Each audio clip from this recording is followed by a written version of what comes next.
So if you want to report a problem on TikTok or just know how to do something on TikTok, then I'm going to show you how you do that. So when you're on your profile picture, you're going to want to click the top right 3 lines. Now from here, you're going to want to click Settings and Privacy. And now scroll down all the way until you get to Support. And the first one in Support is Report a Problem. Go ahead and click Report a Problem.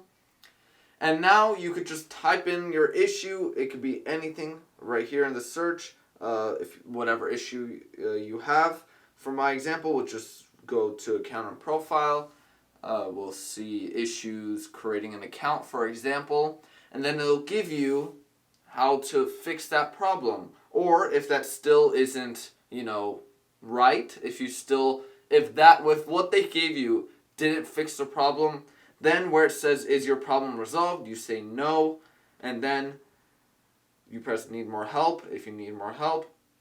And that's when you can report the problem to TikTok, and then they should get back to you. And that right there is how you report a problem on TikTok.